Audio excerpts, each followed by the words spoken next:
साथियों, आज भारत में किसानों के हितों के संरक्षक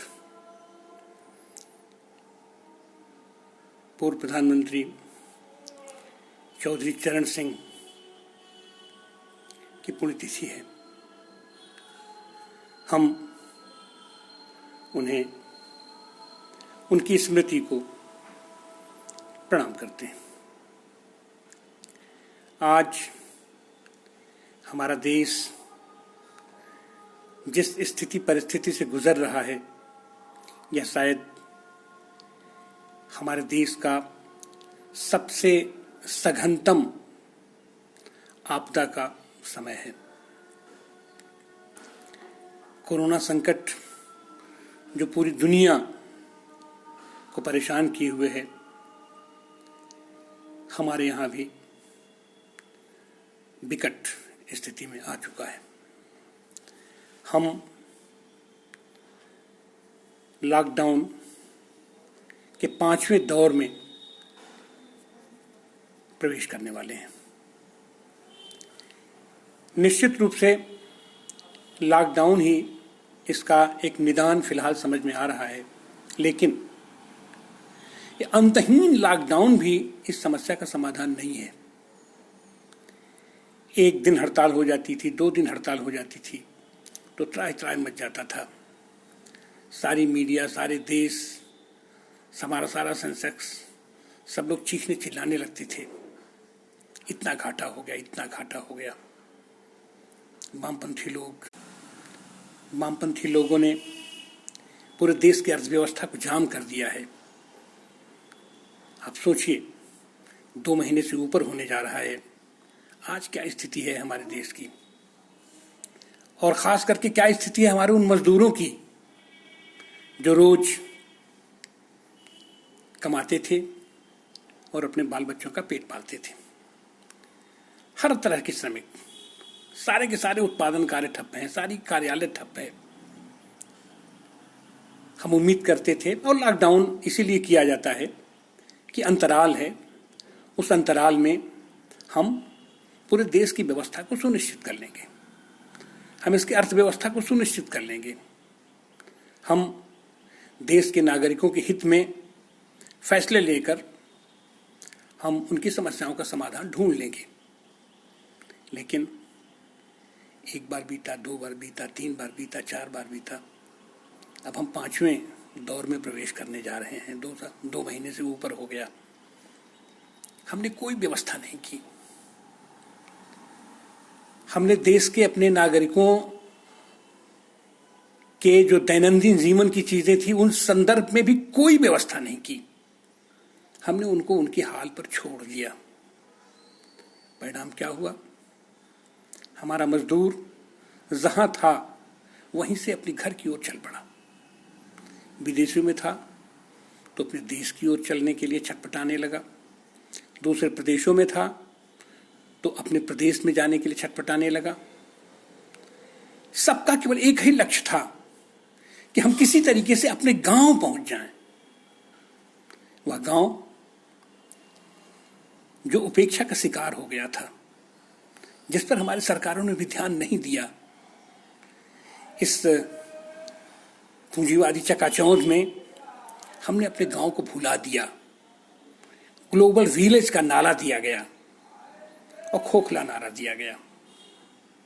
आज क्या स्थिति है? हम बार बार कहते हैं कि हम तो भारत में पूंजीवाद भी नहीं ला पाए,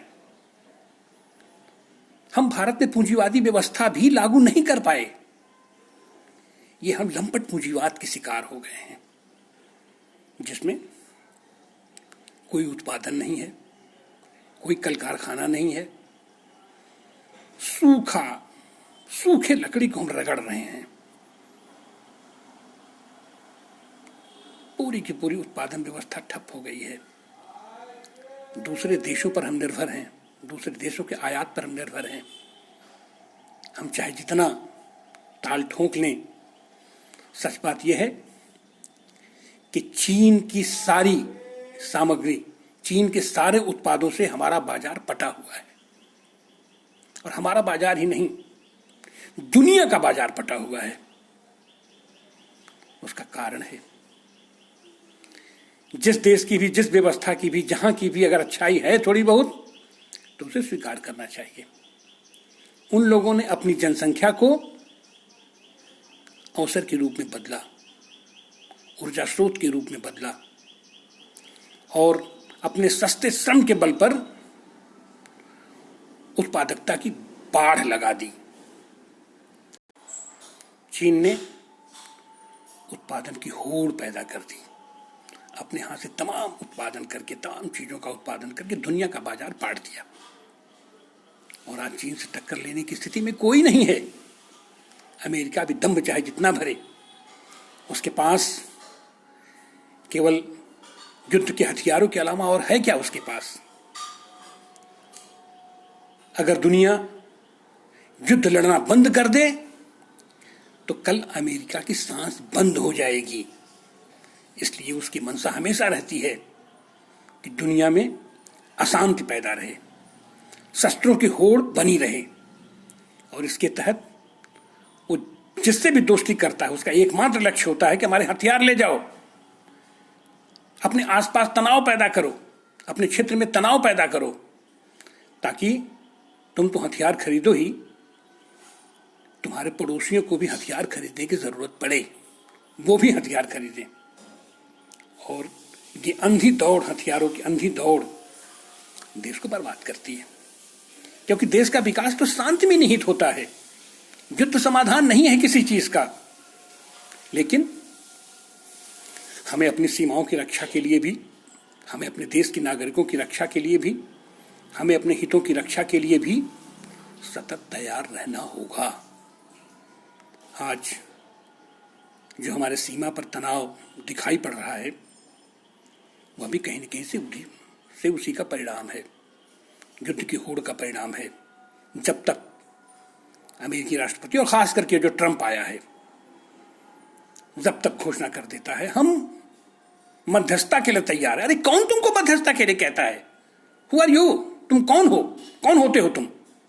तुम पहले अपने आप को संभालो, तुम पहले अपनी आर्थिकी को संभालो, तुम पहले अपने देश को संभालो। देश इस समय संकट के दौर से गुजर रहा है। इसमें हम बार बार आह्वान करते हैं कि पूरे देश को, चाहे वो सत्ता पक्ष हो चाहे विपक्ष हो, सारे राजनीतिक दलों को, सारे नागरिकों को एकजुट होकर के हमें मुकाबला करना है, इस संकट से मुकाबला करना है।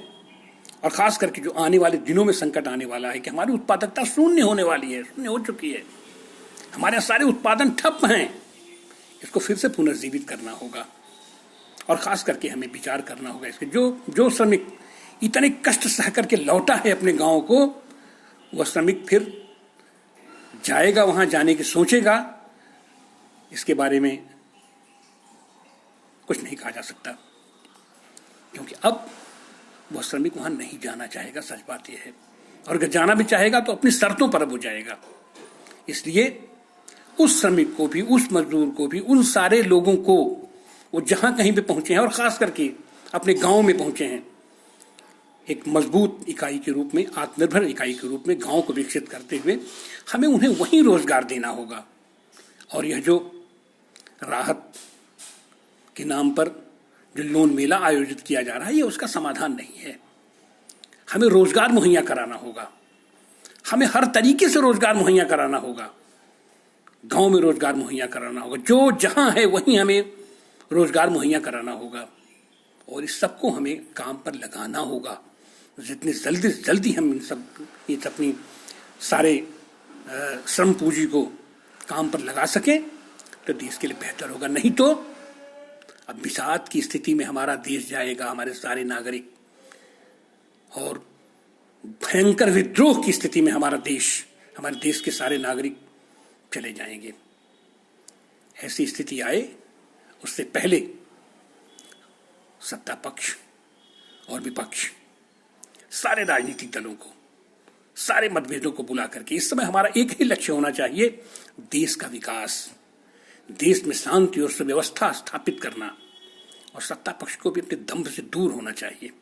इस समय राजनीति करने की चीज नहीं है। तुम अपनी क्या उपलब्धियां सुनाओगे? तुम अपनी क्या उपलब्धियां इस बीच तुम दिखाना चाह रहे हो? 1 साल इनका बीतने जा रहा है, दूसरे कार्यकाल का 1 साल इनका बीत चुका। क्या है इसमें? क्या है? केवल केवल केवल केवल जुमले, केवल हवाई बातें। ये कर दिया, वो कर दिया, वो कर दिया। अरे कहां कर दिया? झूठे फर्जी आंकड़े कर रहे हो।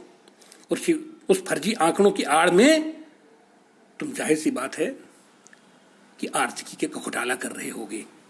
जिस तरीके के आंकड़े आ रहे हैं, इन श्रमिकों के लिए जिस तरीके से तुम भोजन मुहैया करा रहे हो, इन श्रमिकों के लिए जिस तरीके से परिवहन व्यवस्था तुम कर रहे हो, इस श्रमिकों के लिए 2 महीने में जिस तरीके से तुम्हारे फर्जी आंकड़े आ रहे हैं, तुमने उनको ये व्यवस्था की, कहीं दिखाई तो नहीं पड़ा आपकी व्यवस्था? तो जाहिर सी बात है तुम आर्थिक घोटाले कर रहे हो, तुम घोटाले पर घोटाला कर रहे हो। इन सारी चीजों से निजात पाओ। इस समय देश के साथ खड़ा होने की जरूरत है। इस समय देश को विकास पथ पर ले जाने की जरूरत है और इस समय एकजुटता दिखाने की जरूरत है। अपना दम्भ छोड़ो, मानो कि तुम अक्षम हो, तुम सरकार नहीं चला पा रहे हो। और ये जो हमारा विपक्ष है, 10 साल तक कांग्रेस मौन रही, आज ये स्पीकअप हो रहे हैं, आज ये बोलने की कोशिश करने लगे हैं। ठीक है, बोलिए, बोलना चाहिए, लेकिन क्या बोलेंगे? दिमाग साफ कीजिए, अर्थनीति पर दिमाग साफ कीजिए, गृह नीति पर दिमाग साफ कीजिए, विदेश नीति पर दिमाग साफ कीजिए। समाजवाद केंद्रित अर्थव्यवस्था का अब कोई विकल्प है ही नहीं।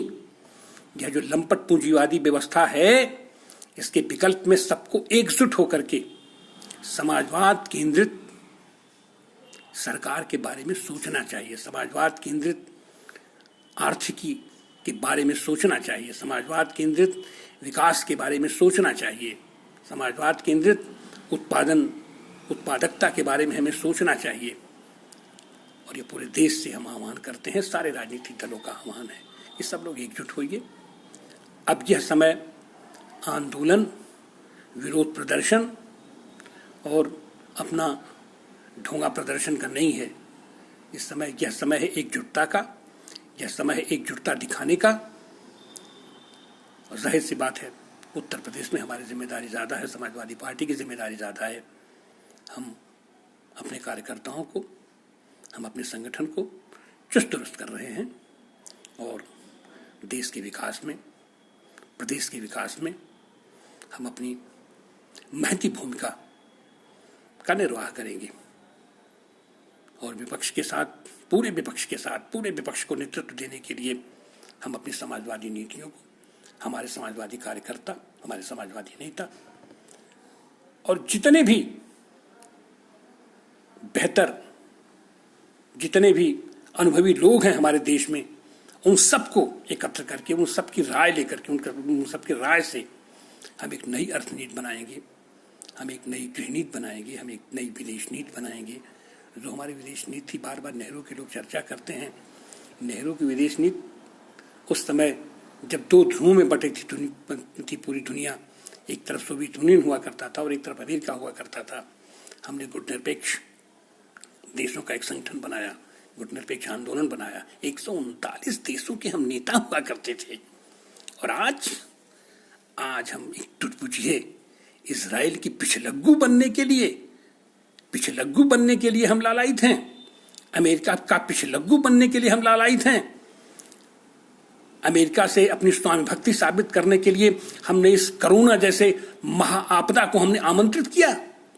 अमेरिकी राष्ट्रपति ट्रंप के साथ हजारों लोग वहां से कोरोनाग्रस्त अमेरिका से आकर के हमारे देश में, छोड़िए पुरानी चीजें हैं, उसका कोई मतलब नहीं बनता है, लेकिन हमें अपनी गलतियों से सीख लेनी चाहिए।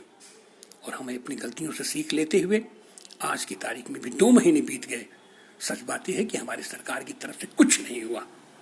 ये लोग कुछ कर भी नहीं सकते हैं, क्योंकि इनके पास कोई हैंड्स नहीं है। इनके पास केवल पोंगापंथी के, केवल ढोंग के, इनके पास कोई कार्य करने का कोई तरीका ही नहीं है।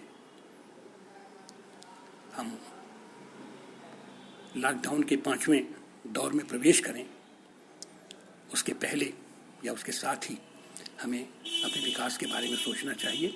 हमें फिर से अपने देश को खोलने के बारे में सोचना चाहिए।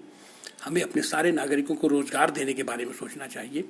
हमें अपने सारे नागरिकों को व्यस्त करने के बारे में सोचना चाहिए और उनके मनोरंजनार्थ फिर एक तरीके से पूरे देश में उत्सव का माहौल बनना चाहिए।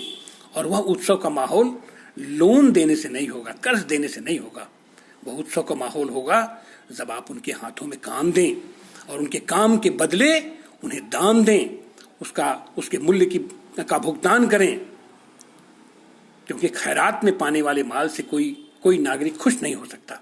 1 दिन, 2 दिन, 3 दिन, 1 महीने, 2 महीने, कब तक तुम खैरात में उसको खिलाते रहोगे, भीख मांग के वो खाता रहेगा। उसका ज़मीर, हमारे हिंदुस्तान का नागरिक ज़मीरवान है।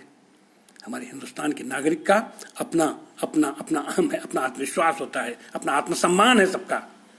और कोई अपने आत्मसम्मान से खिलवाड़ करना नहीं चाहता है, नहीं होने देगा किसी को। अपने आत्मसम्मान से खिलवाड़ नहीं करने देगा किसी को। इसलिए हमें व्यवस्था बनानी चाहिए ऐसी कि हम हर हाथ को काम दें, अपने हर नागरिकों को व्यस्त करें काम में। बहुत सारे काम हैं, गांव में भी काम है। गांव में भी छोटे छोटे उद्योग धंधों के बारे में सोचा जाना चाहिए।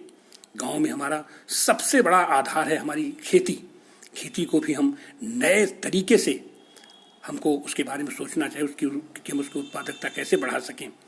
हमारे गांव में आवारा पशुओं की आज की तारीख में समस्या है। उन आवारा पशुओं को हम किस तरीके से संपदा के रूप में तब्दील कर सकते हैं, इसके बारे में हमें सोचना चाहिए। गोधन हमारे समय में हुआ था गोधन, गजधन, बाजधन, ये सारे जानवर भी हमारी संपत्तियां हैं।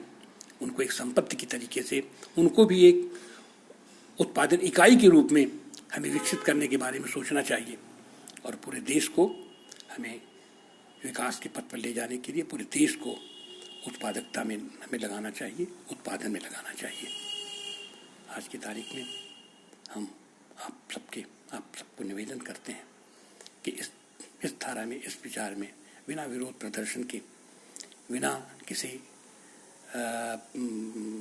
विषाद के, हमें हर्ष के माहौल में उत्सव का माहौल विकसित करने के लिए देश में काम करना चाहिए। जय हिंद, जय समाजवाद।